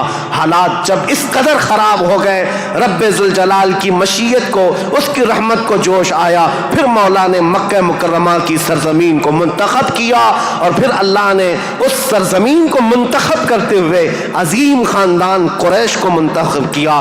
قریش کے خاندان میں سے اللہ نے بنو ہاشم کو منتخب کیا. بنو ہاشم سے عبد المطلب اور عبداللہ کے گھر کو منتخب کیا. عبداللہ کے گھر سے بی بی آمنہ کے بطن کو منتخب کیا. اور پھر رب ذوالجلال نے تاریخ کی ان کالے اندھیروں کو ہمیشہ کو ختم کرنے کے لیے بی بی آمنہ کے بطن سے 12 ربیع الاول کو نور نبوت کو ظہور فرمایا، نور نبوت کو ظاہر فرمایا. تاریخ کا یہ وہ دن ہے جو پوری دنیا کا انقلاب لا چکا تھا. ایسی روشنی لا چکا ہے، ایسی روشنی کہ میں نے تقریر شروع کرنے سے پہلے ہی یہ بات عرض کر دی تھی. ایک عرب نے آدمی کا بول بالا کر دیا، خاک کے ذروں کو ہمدوش ثریا کر دیا. خود نہ تھے جو راہ پر اوروں کے ہادی بن گئے، کیا نظر تھی کہ جس نے مردوں کو مسیحا کر دیا. یہ سارا نور نبوت کا کمال ہے. یہاں سے تاریخ اسلام کی اب باضابطہ شروعات. اس لیے مجھے یہ پس منظر بیان کرنا ضروری تھا، یہ بیک گراؤنڈ بتانا ضروری تھا. سیاسی حالات کیا تھے، مذہبی حالات کیا تھے. اب تھوڑا جغرافیائی حالات بھی میں آپ کو بتا دوں. عرب کی لوکیشن کیا ہے. عرب کا لوکیشن جو ہے وہ دنیا کے بیچوں بیچ واقع ہے. عرب ایسی جگہ پر واقع ہے، اس کا 3 حصہ سمندروں سے ملا ہوا ہے اور 1 حصہ خشکی سے ہے. سمندر بھی بڑے بڑے سمندر اس کو گھیرتے ہیں. ویسٹ کی طرف قلزم سی جس کو کہتے ہیں بحیرہ قلزم، یہ آباد ہے. اور میڈیٹرین سی جس کو بحیرہ روم کہا جاتا ہے یا بحر متوسط کہتے ہیں، یہ پورا سمندر عرب سے لگتا ہے. اور اس کے ایسٹ کی طرف، مشرق کی طرف ہند مہاساگر جس کو کہتے ہیں انڈین اوشین، یہ آباد ہے. اور اس کے علاوہ اس کے جنوب کی طرف بھی انڈین اوشین ہے. یہ سمندر پورا گھیرا ہوا ہے عرب. اور جو شمال کا حصہ ہے جو خشکی ہے، یہ ملک شام، یمن اور عدن یعنی اردن تک پھیلا ہوا اس کا حصہ ہے. اب اس کی جغرافیائی حالت یہ تھی کہ عرب کے اندر کثرت سے زمین پہاڑیاں رکھتی ہے آج بھی. اگرچہ مکہ میں انہوں نے کھود کھود کر پہاڑیوں کو ختم کیا ہے، لیکن آپ کو ایک سروے کے مطابق میں بتاؤں، آج کے فی الواقع عرب شریف کے اندر 20 لاکھ پہاڑیاں ہیں. 20 لاکھ پہاڑیاں، سلسلہ ہے پہاڑیوں کا. پوری زمین سنگلاخ ہے. پہاڑیاں ایسی نہیں کہ نرم و نازک پہاڑیاں جس پر میوہ اگتے ہوں، بڑے بڑے درخت اگتے ہوں، نہیں، پتھروں کی پہاڑیاں ہیں، کالے کالے پتھر. بعض پہاڑیاں تو ایسی ہیں جو آتش فشاں ہیں، یعنی جو شعلے اگلتی ہیں، آگ اگلتی ہوئے پہاڑیاں موجود ہیں. عرب کی سرزمین ان پہاڑیوں سے بھری ہوئی ہے. اور ندی کے نام پر کوئی ندی نہیں. پانی کی قلت بہت کثرت سے، اگرچہ 3 طرف سے سمندر ہے لیکن زمین ایسی خشک ہے کہ عرب میں کوئی سرزمین پر سبزہ نہیں اگتا تھا، کھیتی باڑی نہیں ہوتی تھی. بارش کا حال یہ ہے کہ سال میں اگر 2-4 دن آ گئی تو ٹھیک ہے. ہمارے ہاں تو باضابطہ موسم چل رہا ہے، وہاں موسم آیا ہی نہیں کرتا، کبھی بوندا باندی ہو گئی. یہ برسوں سے ہے. عرب کی سرزمین خشک ہے اور ہوا اور وہاں کی فضا کے اعتبار سے نہایت ہی گرم مانی جاتی ہے. آج اس سال ہم لوگوں نے حج کی سعادت جو حاصل کی، عرفات کے میدان میں 48 ڈگری چل رہی تھی گرمی. 48 ڈگری کی گرمی میں حاجیوں نے حج ادا کیا ہے. ہمارے یہاں 37 ڈگری 38 ڈگری آ جائے تو ہا ہو کرتے ہیں اور ہم باہر نکلنے کو پسند نہیں کرتے. وہاں 48 ڈگری میں بغیر چھت کے حجاج کرام حج کرتے رہے. اسی لیے عربوں کی سرزمین جو ہے نہایت گرم مانی گئی ہے. سرزمین پتھریلی اور زمین سوکھی، سبزہ نہیں اگاتی، بارش نہیں آتی، اوپر سے گرمی اتنی پھینکتا ہے سورج، چلچلاتی ہوئی دھوپ.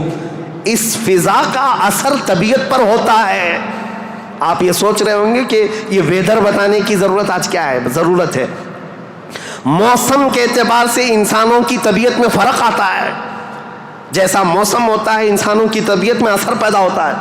زمین کا بھی اثر ہوتا ہے، مٹی کا اثر ہوتا ہے، موسم کا اثر ہوتا ہے. عرب میں کثرت سے پہاڑیاں، سخت قسم کے پتھر، آج کی ہائی ٹیکنالوجی کے بڑے بڑے بلڈوزر لگ جاتے ہیں، مہینوں تک کھودتے ہیں تو تھوڑا بہت حصہ بھی کٹ نہیں پاتا. ہم تو تقریباً 10 سال سے ایک پہاڑ کو کھودتے ہوئے دیکھ رہے ہیں، ابھی بھی عرب میں وہ کھود ہی رہے ہیں بلڈوزر. جبکہ ان لوگوں کے ہاں ٹیکنالوجی ہمارے ہاں کی طرح کی نہیں ہے. روڈ بنانا ہے تو رات کے وقت آپ گزر رہے ہوں 1 کلومیٹر روڈ، صبح فجر میں دیکھیں تو تیار رہتا ہے اتنے فاسٹ. لیکن پہاڑیوں کو کھودنے کے لیے آج کے ہائی ٹیکنالوجی کے دور میں بھی وہ پہاڑیوں کو ہلا نہیں پاتے. سخت قسم کے پتھر، زمین سبزہ نہیں اگاتی، بارش نہیں آتی، موسم برساتا نہیں، سورج جھلسا دینے والی گرمی پھینکتا ہے. یہ سب کا اثر طبیعتوں پر بھی ہوتا ہے. اس کی وجہ سے عربوں کی طبیعت میں خشکیاں، چڑچڑاہٹ، ضدی پن، تکبر، غرور، یہ سب چیزیں تھیں. عرب جلدی کسی چیز کو ایکسیپٹ نہیں کرتے. اور اب میں آپ کو یہ بھی بتا دوں کہ عرب کو عرب کہتے کس لیے تھے، عرب یہ نام کیوں پڑا تھا اس کا. یہ انسانوں کی طبیعت کے حساب سے میل کھاتا ہے، اس لیے میں عرض کر رہا ہوں عرب نام کیوں رکھا گیا. عرب کس کو کہتے ہیں؟ لفظ عرب، عین را با، یہ عربی میں لفظ جو ہے اس کا میننگ ہوتا ہے اچھی زبان رکھنے والا، فصیح اللسان جو آدمی ہے عرب کہتے ہیں اس کو. یہ عرب اپنے آپ پر اتنا غرور رکھتے تھے، وہ کہتے تھے کہ پوری دنیا میں اگر سب سے اچھی زبان ہے تو ہماری ہے، باقی کو عجم کہتے ہیں. عجم کا مطلب ہوتا ہے گونگا، وہ ہم سب کو گونگا کہتے ہیں. سارا عجم ہے، عرب کو چھوڑ کر کے جتنا ہے وہ سب عجم ہے. فارس عجم ہے، ہند عجم ہے، افریقہ عجم ہے، امریکہ عجم ہے. عجم کا مطلب گونگے. عرب لوگ اپنے آپ کو صرف زبان والا کہتے اور باقی پوری دنیا کو گونگا سمجھتے تھے. تو یہ نخوت جو تھی، یہ بڑاپن جو تھا، یہ تکبر جو تھا، وہ وہاں کے موسم کے اعتبار سے پتھریلی زمین کی وجہ سے ان کی طبیعتوں میں گھر کر گیا تھا، جلدی ایکسیپٹ نہیں کرتے. ایسے سخت دلوں کے اندر اور ایسے سخت قوم کے اندر اسلام کا نور ظاہر کرنا یہ کوئی عام بات نہیں تھی. اللہ رب العزت کی مصلحت اور اس کی حکمت بالغہ کو دیکھیں. اللہ کریم نے اپنے آخری رسول کے لیے جو زمین منتخب فرمائی وہ افریقہ کی سرزمین نہیں تھی، نہ ہی کوئی ہند کی سرزمین، نہ یورپ کی سرزمین، بلکہ عرب کی سرزمین کو منتخب کیا گیا. اس لیے مجھے زمین کا جغرافیہ بتانا ضروری ہے کہ یہ لوکیشن کے اعتبار سے بیچوں بیچ میں آباد ہے، پوری دنیا کا سینٹر کہلاتا ہے. اس لیے کہ یہاں سے روشنی نکلے تو پوری دنیا میں پھیلے. یہاں سے نکلا ہوا ابر ہر زمین پر بارش بن کر کے برسے گا، اور برسا بھی. اللہ کریم نے مکہ مکرمہ کی سرزمین کو منتخب فرمایا. طبیعتیں کیسی تھی، اکھڑ مزاج لوگ تھے، ان کے درمیان میرے آقا کو پیدا کیا. اللہ نے اور رسول کریم صلی اللہ تعالیٰ علیہ وسلم جس دن پیدا ہوئے یہ بی بی آمنہ کا گھر تھا، اور رسول کریم صلی اللہ تعالیٰ علیہ وسلم یتیمی کی حالت میں پیدا ہوئے ہیں، باپ نہیں ہیں، ماں پرورش کرتی رہی۔ عربوں کے رواج کے اعتبار سے دادا کی شفقت بہت زیادہ تھی اپنے پوتے پر، کیونکہ بیٹے عبداللہ بہت محبوب نظر تھے، بڑے پیارے تھے، لیکن جب جوانی میں انتقال کر گئے تو حضرت عبد المطلب کو اس کا بڑا صدمہ تھا کہ میرا سب سے محبوب بیٹا عبداللہ مدینے میں انتقال کر گیا، تو اپنی بہو حضرت آمنہ اپنے پوتے حضور اکرم صلی اللہ تعالیٰ علیہ وسلم کی پرورش میں جی جان لگا دیا، اتنا لگا دیا۔ آپ کو پتہ ہے میرے آقا صلی اللہ تعالیٰ علیہ وسلم کا نام پاک آج کروڑوں مسلمانوں کی آنکھوں کا تارا ہے۔ حضور کا نام جیسے ہی ہم محمد نام لیتے ہیں ہم انگوٹھوں کو چوم کر کے آنکھوں سے لگاتے ہیں۔ یہ نام پاک عام نام نہیں ہے، اس نام پاک کو بزرگان دین تو ایسے تھے کہ حضرت محمود غزنوی کا نام سنا ہے، ان کے خاص وزیر تھے ایاز، ایاز کے بیٹے کا نام تھا محمد۔ محمود جو ہے سلطان محمود اپنے وزیر کے بیٹے محمد کو بہت پیار کرتے تھے۔ ایک دن جو ہے آپ ایاز کے بیٹے کو محمد کہہ کر نہیں بلا رہے ہیں بلکہ کہتے اے ابن ایاز، اے ایاز کے بیٹے ادھر آ جا۔ ایاز نے سن لیا، کہا آج سلطان غضبناک ہوں گے، میرے بیٹے کا نام لے کر کے نہیں پکارا، باپ کے نام سے پکارا ہے۔ بعد میں حاضر ہو کر پوچھا سلطان میرے بیٹے سے کوئی خطا ہوئی، آپ خفا تو نہیں ہیں؟ اس کے نام سے نہ پکارتے ہوئے اس کو ابن ایاز کہہ کر پکارا۔ سلطان محمود نے کہا ایاز ایسی بات نہیں، خفا نہیں، بلکہ میں وضو کی حالت میں نہیں تھا اس لیے تیرے بیٹے کا نام محمد ہے، میں بغیر وضو کے کبھی اس کا نام بھی نہیں پکارتا۔ اور علامہ عبد الرحمن جامی فرماتے ہیں ہزار بار بشویم دہن ز مشک و گلاب ہنوز نام تو گفتن کمال بے ادبیس۔ یا رسول اللہ ہزار بار میں اپنے منہ کو گلاب کے پانی سے، مشک و عنبر کے پانی سے دھو لوں، اس کے بعد بھی آپ کا نام پکارنا میں بے ادبی سمجھتا ہوں۔ یہ علامہ عبد الرحمن جامی۔ میں بات کیوں کہہ رہا ہوں حضور کے نام کی؟ یہ محمد نام کسی اور نے نہیں، حضرت عبد المطلب نے رکھا تھا۔ آپ کے دادا، آپ کے جد امجد جیسے ہی حضور کی پیدائش ہوئی تھی گھر دوڑے دوڑے آئے تھے بی بی آمنہ کے، اور فوراً اٹھا کر کے گودی میں لے لیا اور خانہ کعبہ کے پاس آئے اور خانہ کعبہ کے سامنے ہاتھ پھیلاتے ہوئے اللہ کی بارگاہ میں عرض کرنے لگے اللہم ھذا ابنی سمیتہ محمدا، اے اللہ دیکھ یہ میرا بیٹا ہے اور میں نے اس کا نام محمد رکھا ہے۔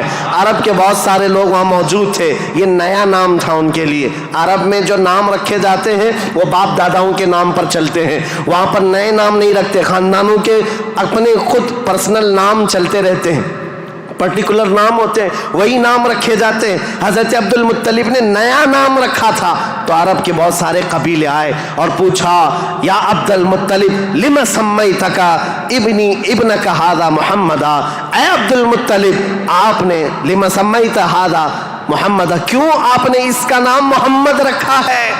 تو حضرت عبد المطلب مسکرائے اور کہا تمہیں پتہ ہے محمد کا نام کا مطلب کیا ہے، محمد کے میننگ کیا ہے؟ کہا محمد کہتے کسے ہیں؟ محمد اس کو کہتے ہیں جس کی سارے لوگ تعریف کریں، سب سے زیادہ جس کی تعریف کی جائے اس کو محمد کہا جاتا ہے۔ حضرت عبد المطلب نے کہا میں نے اپنے اس بیٹے کا نام محمد اس لیے رکھا ہے کہ جب بھی کوئی نام لے تو نہ چاہتے ہوئے بھی میرے بیٹے کی تعریف ہو ہی جائے۔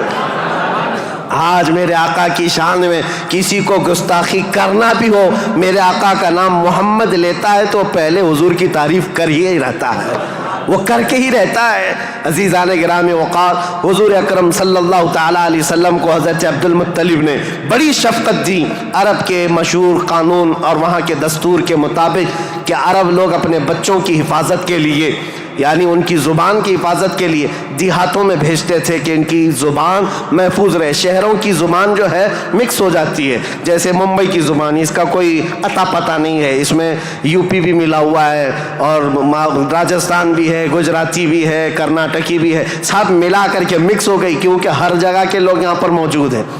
یہ شہر ہے اور شہروں میں ہر علاقے کے لوگ آتے ہیں، اپنی اپنی تھوڑی تھوڑی سی باتیں اس میں داخل کر دیتے ہیں اور یہ ایک مکسچر لینگویج بن جاتی ہے۔ اور اس کو پتہ ہی نہیں رہتا اس کی اوریجنل لینگویج کیا تھی۔ مکہ ایسا تھا کہ ہر جگہ سے لوگ آتے تھے، حج کے لیے آتے تھے اور کئی کئی مہینے رہتے تھے۔ تو کچھ لوگ عربی جانتے نہیں تھے، کوئی فارسی اس میں داخل کر دیا، کوئی الگ زبان عبرانی داخل کر دیا، سریانی داخل کر دیا۔ تو وہاں پر زبان کی حفاظت کی بہت ضرورت تھی، کیونکہ اس دور میں سب سے بڑا اگر کوئی عہدہ تھا تو زبان کا تھا۔ زبان جس کی اچھی ہو وہ عرب میں سب سے زیادہ عزت والا تھا۔ تو اس کے لیے مائیں اپنے بچوں کی زبان کی حفاظت کے لیے بچپن میں ان کی پرورش مکہ میں نہیں کرتی تھی، باہر بھیجتی تھی۔ اس رواج کے چلتے ہوئے 6 مہینے کے بعد حضور صلی اللہ تعالیٰ علیہ وسلم 6 مہینے حضرت آمنہ کی گود میں تھے۔ پھر وہ حلیمہ سعدیہ کے بخت چمکے، نصیبے چمکے کہ وہ دایا تھیں بنو سعد قبیلے کی۔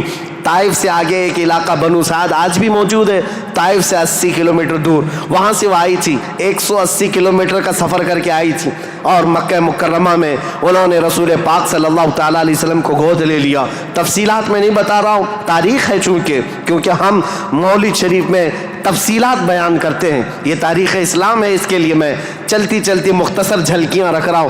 حلیمہ سعدیہ لے کر گئیں، 2 سال پرورش کر کے واپس لے آئیں حضرت آمنہ کے گھر۔ حضرت آمنہ اپنے نور نظر کو لے کر ساتھ رہتی۔ جب حضور کی عمر 6 سال کی ہوئی تھی تو 6 سال کی عمر میں حضرت آمنہ مدینہ نکلی، کیونکہ ان کا ننیحال بھی تھا اور اپنے شوہر حضرت عبداللہ کی قبر بھی وہاں تھی۔ انتقال کے بعد سے وہ گئی نہیں تھیں، تو اپنے بیٹے کے بڑے ہونے کے بعد حضور صلی اللہ تعالیٰ علیہ وسلم کو لے کر کے وہ مدینے گئیں، ننیحال گئیں، اور اس کے بعد یعنی حضور کے ننیحال اور پھر واپسی میں حضرت عبداللہ کی قبر سے ہوتے ہوئے آ رہی تھیں۔ وہاں کی بیماریاں حضرت آمنہ کو بھی جکڑ لیں، ایسی بیمار ہوئیں کہ ابوا ایک جگہ ہے بدر کے قریب، ابوا مدینہ اور مکہ کے بیچ میں، حضرت آمنہ وہ زیادہ دیر آگے چل نہ سکیں، وہیں پر آپ کی وفات ہو گئی۔ حضور پاک صلی اللہ علیہ وسلم کی عمر پاک 6 سال کی ہے۔ خود رسول محترم صلی اللہ علیہ وسلم نے اپنے ہاتھوں سے اپنی ماں کو دفن کیا۔ حضور کے ساتھ اس وقت آپ کے والد کی ایک کنیز تھیں ام ایمن، یہ ساتھ رہتی تھیں۔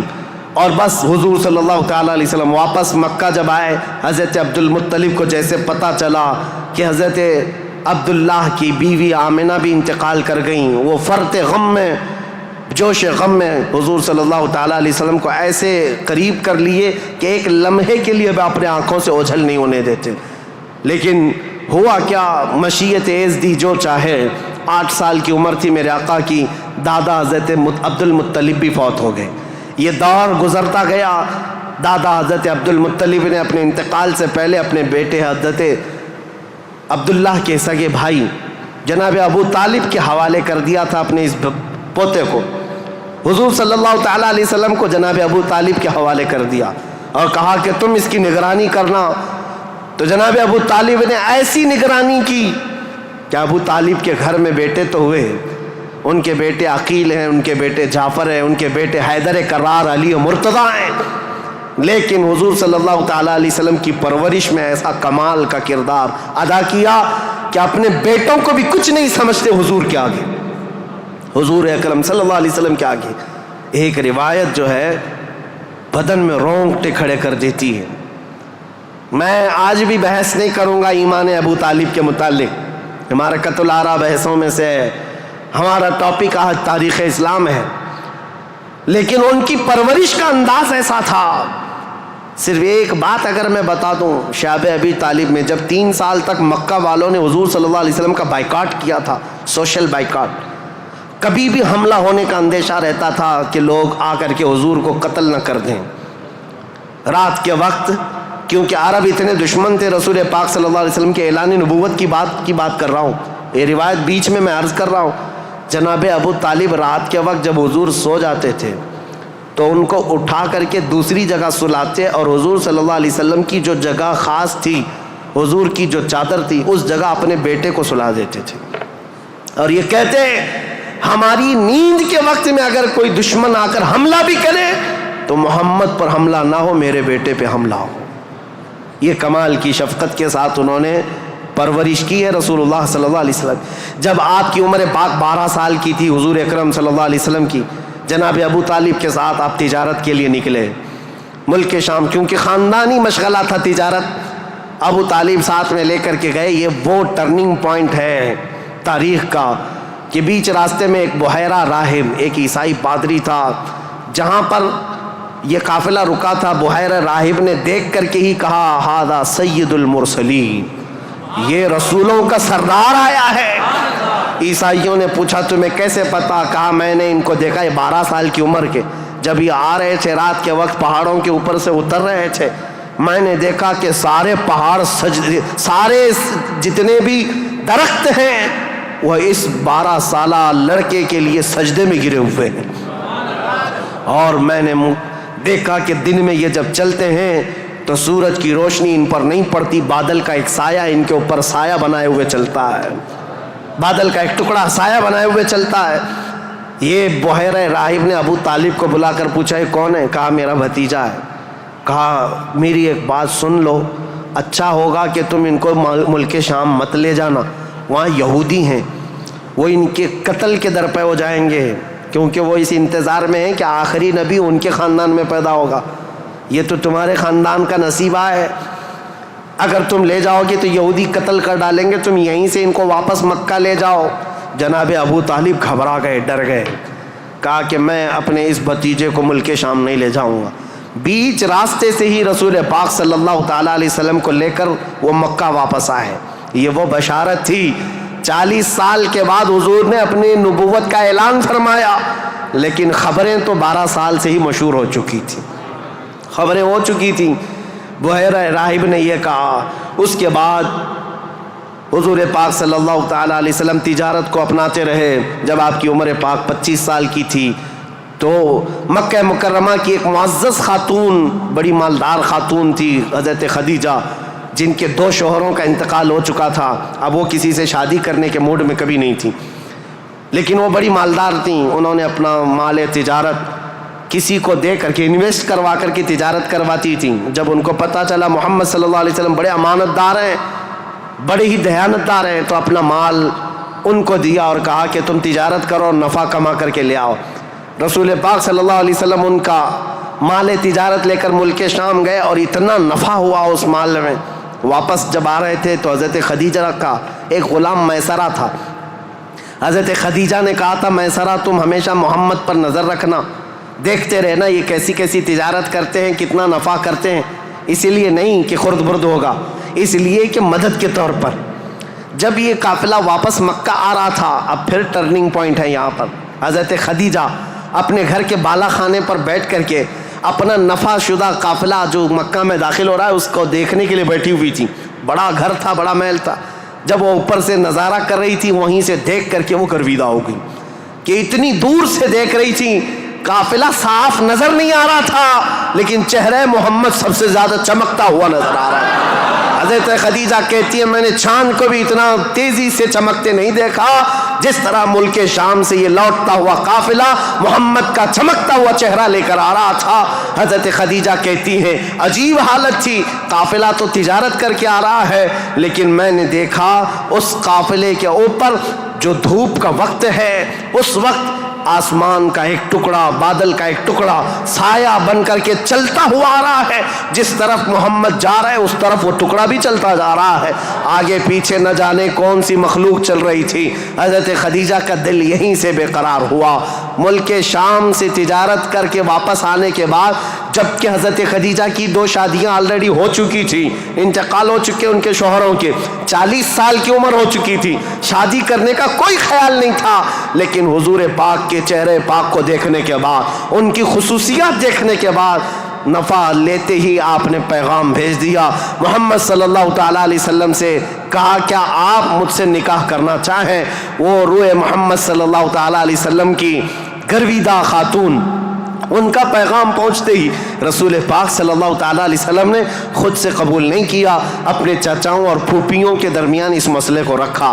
جناب ابو طالب تھے، سارے پھوپھیاں اور چچا بیٹھے، ان کے سامنے رکھا کہ حضرت خدیجہ کے پیغام نکاح آیا ہوا ہے. سارے لوگوں نے کہا تمہیں پتہ ہے خدیجہ پورے مکہ میں طاہرہ کے نام سے جانی جاتی ہیں، سب سے پاکیزہ خاتون۔ عزت تو ایسی تھی کہ ادنا سے ادنا آدمی بھی اور اونچا سے اونچا آدمی بھی حضرت خدیجہ کی طرف چہرہ اٹھا کر نہیں دیکھتا، ان کی عزت بڑی تھی۔ کہا کہ اگر محمد تمہارے لیے ان کی طرف سے پیغام آیا ہے تو قبول کر لو۔ رسول پاک صلی اللہ تعالیٰ علیہ وسلم نے جواب بھیجا کہ مجھے بتایا گیا ہے کہ مکہ میں سب سے شریف خاتون اگر کوئی ہے تو وہ خدیجہ کا نام ہے۔ میرے عزیزو، خاتون شریف کیوں نہ ہوگی؟ اس لیے کہ جس کے پیٹ سے پیدا ہونے والی بیٹی فاطمہ الزہرا ہو، سیدہ کائنات ہو، تو پھر ماں کا عالم کیا ہو سکتا ہے؟ اللہ کریم نے یہ انتخاب فرمایا تھا۔ رسول کریم صلی اللہ تعالیٰ علیہ وسلم نے اس نکاح کو دل و جان سے پسند کیا۔ نکاح کی تقریب ہوئی۔ نکاح کی تقریب میں جناب ابو طالب اور حضور کے سارے چچا اور پھوپھیاں بھی شریک ہوئے۔ خطبہ نکاح کا خطبہ جناب ابو طالب نے پڑھا تھا۔ وہ خطبہ آج بھی موجود ہے جو میرے آقا صلی اللہ تعالیٰ علیہ وسلم کے پہلے نکاح میں خطبہ ہوا تھا۔ اس خطبے کے بعد نکاح مقرر ہونے کے بعد رسول کریم صلی اللہ تعالیٰ علیہ وسلم کی یہ شریک حیات، یہ رفیق حیات، یہ محبوب رب العالمین سیدہ خدیجہ حضور کی ایسی وفا شعار خاتون بن کر کے رہی کہ اللہ کی قسم آج بھی پوری روئے زمین پر جو میرے آقا کی اولاد سادات کے نام سے جانی جاتی ہیں وہ کہیں اور نہیں، وہ خدیجہ کی بیٹ سے پیدا ہونے والی اولاد ہے۔ حضرت خدیجہ کے بطن سے میرے آقا کی 6 اولاد ہوئیں، 3 بیٹے اور 3 بیٹیاں۔ رسول کریم صلی اللہ تعالیٰ علیہ وسلم کی 6 اولاد کی ماں حضرت خدیجہ ہیں۔ یہ بڑی الفت و محبت کی زندگی گزری ہے میرے آقا صلی اللہ علیہ وسلم کی، لیکن جب میرے آقا کی عمر پاک 50 سال کی ہوئی اور حضرت خدیجہ کی عمر اس وقت تقریباً آپ اندازہ کر سکتے ہیں 25 سال زیادہ تھی، 75 سال کی خاتون تھی۔ 75 سال کی خاتون، اللہ اکبر، 75 سال کی خاتون کس کو کہتے ہیں؟ عمر کا وہ پڑاؤ جس میں بوڑھا اپنے اعضاء سے مجبور ہو جاتا ہے اور اس کے پٹھے جواب دے جاتے ہیں، چلنا پھرنا دوبھر ہو جاتا ہے۔ لیکن قسم خدا کی جب میں یہ روایت پڑھتا ہوں کہ جب رسول کریم صلی اللہ تعالیٰ علیہ وسلم 3000 فٹ اونچی پہاڑی غار ہرا میں جا کر عبادت کرتے تھے، کبھی 2 دن تک نہیں آتے تھے، تو 75 سال کی یہ خاتون دن میں 2 مرتبہ پہاڑی پر جاتی تھی کھانا لے کر کے اور اترتی تھی۔ آج میں بتاؤں ہم جیسوں کی جوانی میں 1 مرتبہ پہاڑ پر چڑھ کر کے آ جائیں 8 دن تک پٹھے درد کرتے ہیں، پیر درد کرتے ہیں۔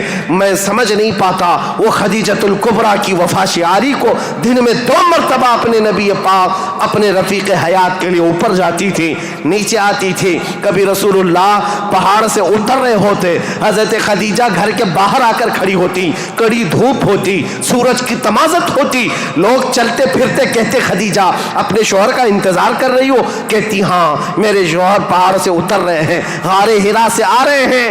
اس وقت لوگ کہتے خدیجہ اندر چھاؤں میں بیٹھو، انتظار کرو، ان کے آنے میں کافی وقت ہے۔ خدیجہ کہتی میرا دل گوارا نہیں کرتا میرا شوہر دھوپ میں اتر رہا ہو اور ان کی عورت چھاؤں میں بیٹھی رہے، جب تک وہ دھوپ میں اترتے رہیں گے میں دھوپ میں کھڑی رہوں گی۔ یہ وفا شعاری ایسی تھی، آپ کو پتا ہے سب سے پہلی وہی قرآن کی جو غار ہرا میں آئی ہے، جبرائیل امین لے کر کے آئے ہیں۔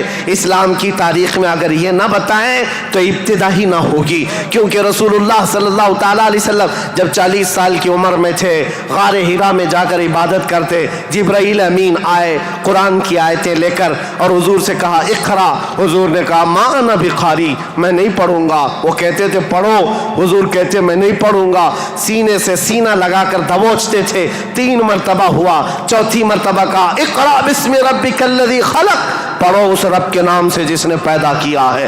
رسول محترم صلی اللہ تعالیٰ علیہ وسلم نے پڑھنا شروع کیا اور پھر آیتیں سب سے پہلے جو آئی ہیں، اسلام کی ابتدا نور الہی کا ظہور ہے، نور الہی کا نزول ہے، اللہ کا کلام اتر رہا ہے پہاڑ پر، پہاڑ کی چوٹیوں پر، جس کو آج بھی جبل نور کہا جاتا ہے، نور کی پہاڑی، جہاں نور اترا، نور کا پہاڑ ہے، اور کس پر اترا؟ جس پر اترا وہ نور علی نور ہے۔ قرآن کی آیتیں آئیں، اقرأ بسم ربک الذی خلق خلق الانسان من علق اقرأ وربک الاکرم الذی علم بالقلم علم الانسان ما لم يعلم. یہ 5 آیتیں دے کر جبرائیل امین چلے گئے. رسول پاک صلی اللہ تعالیٰ علیہ وسلم پر جو وحی آئی تھی اس کا اثر ایسا تھا، سخت ٹھنڈیوں کے دن تھے، موٹے موٹے پسینے کے بوند پیشانی سے نکلتے تھے. جب رسول پاک تشریف لائے پہلا واقعہ دیکھا تھا حضور نے، پہلا واقعہ تھا جبرائیل امین اس طرح آیتیں لے کر آئے. یہ آیتیں اترنا آسان بات نہیں. قرآن خود کہتا ہے، میرا مولا فرماتا ہے اگر ہم یہ پہاڑوں پر اتار دیتے پہاڑ ریزہ ریزہ ہو جاتے، ٹکڑے ٹکڑے ہو جاتے، لیکن قلب مصطفیٰ نے اس کا بوجھ اٹھا لیا ہے.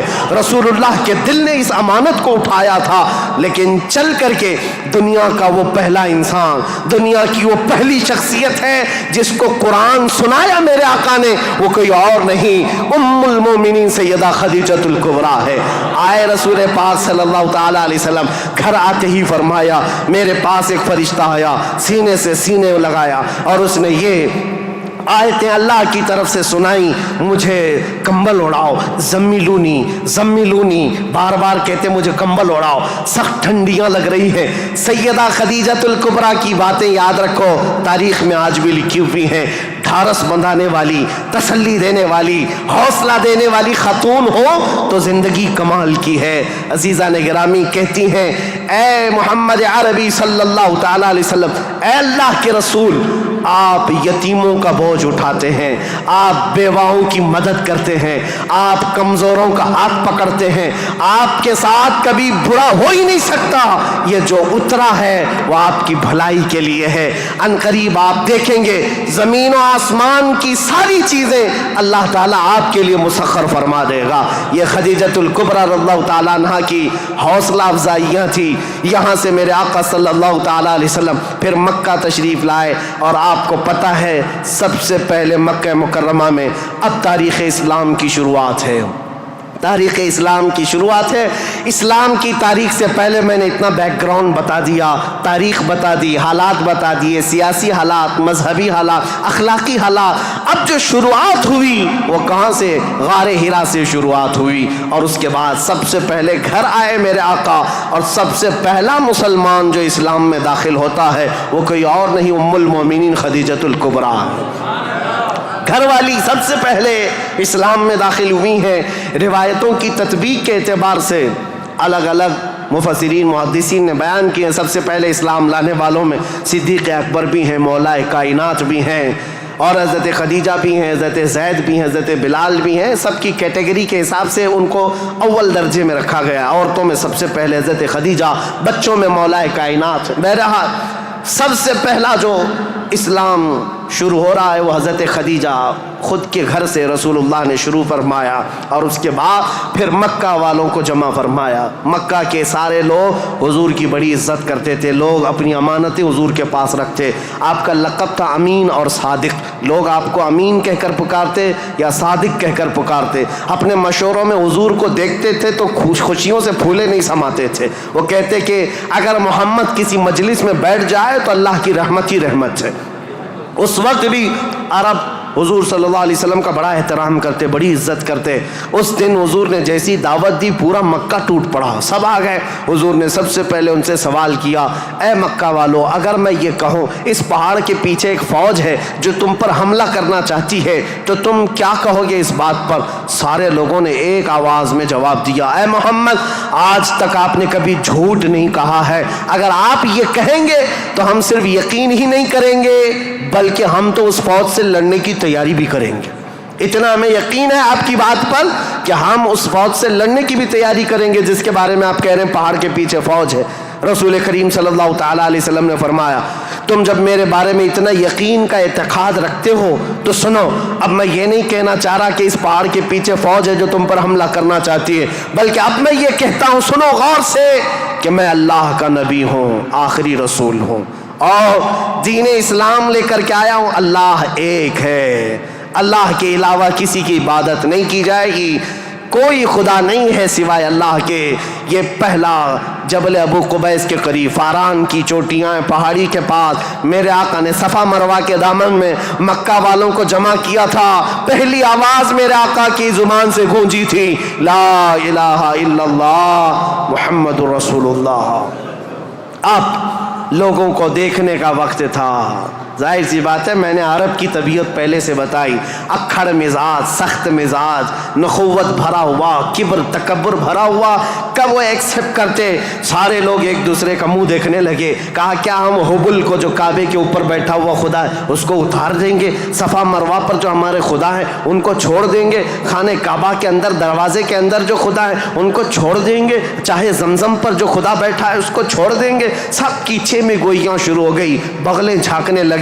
اور اسی اثنا میں غصے میں آ کر آپ کا سگا چچا ابو لہب کھڑا ہوا، کہا تبن لک یا محمد لہذا جمعتا، اے محمد کیا اس لیے تم نے ہم کو جمع کیا؟ برا ہو تمہارا، تمہارے ہاتھ ٹوٹ جائیں۔ یہ پہلا جملہ تھا جو ناز قلب مصطفیٰ کریم صلی اللہ تعالیٰ علیہ وسلم کے نازنین قلب پر اترا۔ اس وقت تک کسی نے برا جملہ آپ کے لیے استعمال نہیں کیا تھا۔ پہلا برا جملہ استعمال کرنے والا ابو لہب تھا۔ نبی کریم صلی اللہ تعالیٰ علیہ وسلم کے خاطر پر، آپ کے قلب اقدس پر بوجھ گزرا، بار ہوا، تکلیف ہوئی۔ اللہ تعالیٰ نے پھر آیتیں اتاری، تبت یدا ابی لہب و تب، اے رسول آپ کے نہیں ابو لہب کے ہاتھ ٹوٹ جائیں، اس کا مال اسے کوئی فائدہ نہ دے۔ اللہ کریم دفاع کرتا رہا، ڈیفنس کرتا رہا۔ رسول کریم صلی اللہ تعالیٰ علیہ وسلم اس دعوت کو لے کر چل پڑے۔ پورا مجمع تھا مکہ کا، لیکن کوئی آگے اٹھ کر کھڑا نہیں ہوا کہ اے محمد ہم مانتے ہیں آپ کو اللہ کا رسول، آخری رسول، آپ جو دین لائے اس کو مانتے ہیں، آپ کا جو خدا ہے اس کو مانتے ہیں۔ نہیں، کوئی نہیں تھا۔ لیکن بات اتنی ہے، اس مجمع سے ابھی میرے آقا ہٹے نہیں تھے۔ 9 سال کا ایک بچہ حضور کے قریب آیا، پتلی پتلی ٹانگیں تھی، آنکھوں میں آشوب تھا، آنکھیں رس رہی تھیں، لال ہو چکی تھی۔ آیا اور قریب آ کر کہا، اے محمد عربی صلی اللہ علیہ وسلم، میں آپ کو اللہ کا حقیقی رسول تسلیم کرتا ہوں، آپ کا دین میں ایکسپٹ کرتا ہوں، خدا واحد کی میں عبادت کرتا ہوں۔ حضور اکرم صلی اللہ علیہ وسلم نے اس 9 سال کے بچے کو سینے سے لگایا اور دعا کی، مولا اس بچے کی ٹانگوں میں، اس کے بازوؤں میں تو طاقت عطا فرما اور اس کو دین کا عظیم سپاہی بنا۔ میرے آقا کی یہ دعا تھی۔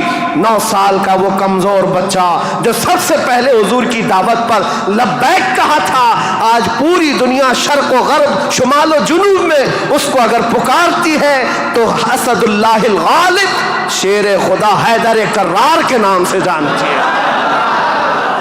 اس کی طاقت کو کون جانے، اس کی طاقت کے قریب کون پہنچے؟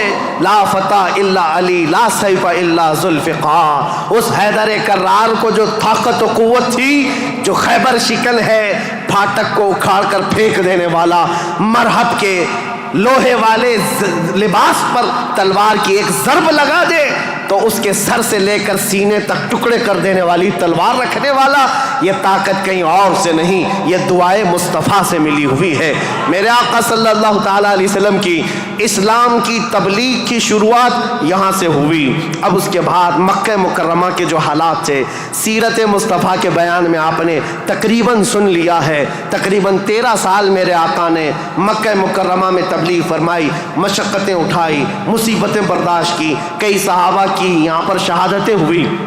یہاں پر حضرت سمیہ کا قتل ہوا ہے، حضرت عمار بن یاسر کو یہاں پر مارا گیا، حضرت یاسر کو جلایا گیا، اور یہاں پر حضرت خبیب بن عدی، حضرت زید بن دسنا، حضرت خباب بن عرت، ان کے مسلے کیے گئے تھے، کان کاٹے گئے، ناک کاٹے گئے، ان کی زبانیں کاٹی گئی، ان کے ہاتھ پیر کاٹے گئے اور ان کو پھانسی پر چڑھایا گیا۔ یہ ساری تکلیفیں میرے آقا نے برداشت فرمائیں۔ 13 سال تک بلال حبشی کو تو پیروں میں رسی ڈال کر کے مکہ والے کھینچتے تھے، بدماش لڑکے پورے مکہ کی گلیوں میں گھماتے۔ ان کا آقا جو امیہ تھا وہ آپ کے سینے پر گرم سل رکھتا، گرم ریت پر آپ کو سلایا جاتا۔ آج کی زمین پر آج بھی آپ مکہ میں جائیں، دوپہر کے وقت 1 منٹ آپ بغیر چپل کے کھڑے ہو کر کے دکھا دیں، اللہ کی پناہ آپ کے پیروں میں چھالے نہ آئیں تو بات کرنا، آپ کے پیروں میں آبلے نہ پڑ جائیں تو مجھ سے کہنا، لیکن وہ بلال حبشی کو پورا دن گرم ریت پر سلایا جاتا، پیٹ گل گئی تھی اور ان کے پیٹ سے گوشت نکل کر کے چربی میں تبدیل ہو گیا، چربی نکل گئی تھی، ریڑھ کی ہڈی دکھتی تھی۔ یہ حضرت بلال کے ساتھ ہوئے۔ یہ باتیں اس لیے میں عرض کر رہا ہوں، ان ظالموں کو آج صرف حضور کی جنگیں نظر آتی ہیں۔ حضور پاک کے ساتھ مکہ والوں نے جو دہشت گردی کی تھی، جو آتنک مچایا تھا، وہ کیوں نہیں بیان کرتے؟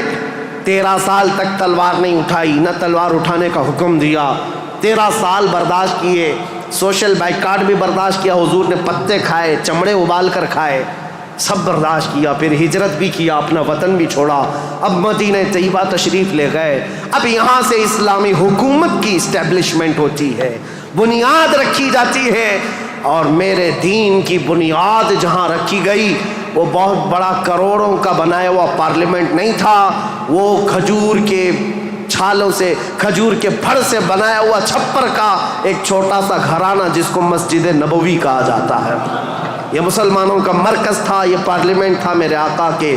یہاں سے اسلام کی حکومت کا آغاز ہوتا ہے، یعنی اسٹیبلشمنٹ جو ہوئی۔ اب یہاں سے رسول اللہ صلی اللہ علیہ وسلم نے باضابطہ بادشاہوں کو اسلام کی تبلیغ دی، لوگ جوک در جوک اسلام لاتے رہے، اور اس کے بعد اسلامی فتوحات بھی ہوئیں، غزوات ہوئے، جنگیں ہوئیں۔ نبی کریم صلی اللہ تعالیٰ علیہ وسلم کا یہ جو مدنی دور ہے حضور کا، یہ بڑے سنہرے ابواب میں لکھا گیا۔ وہ ہجرت کا 8واں سال تھا۔ انشاءاللہ العزیز کل میں حضور اکرم صلی اللہ علیہ وسلم کے مدنی دور کے آخری حالات اور پھر حکومت کا جو اسٹیبلشمنٹ ہے اور اس کے بعد خلافت کا آغاز، جو خلافت کی تاریخ ہے، کیسے خلافت قائم ہوئی، کس طرح سے خلافت کے لیے معاملات آئے، انشاءاللہ تاریخ اسلام کی آگے کی اور بنیادیں آپ کے سامنے رکھیں گے۔ اور پھر میں آخر میں یہی کہوں گا، میرے آقا کا میں نے ذکر کیا ہے، ہماری ہمت اب جواب دے رہی ہے، پسینے آ گئے، تھک گئے ہیں، سن کر کے ہو سکتا ہے کوئی نہ تھکے، بول کر کے میں نہ تھکتا ہوں، لیکن بات طبیعتوں کے تقاضے کی ہے۔ حضور کا ذکر ایسا ہے، میرے آقا کا ذکر ایسا ہے، جس پر کل میں نے جو شعر کہا تھا وہی آج کہتا ہوں، جو کچھ بیاں ہوا وہ آغاز باب تھا، یہ قصہ لطیف ابھی ناتمام ہے، لیکن رضا نے ختم سخن اس پہ کر دیا، خالق کا بندہ خلق کا آقا کہوں تجھے۔ وآخر دعوانا الحمدللہ رب العالمین۔ السلام علیکم۔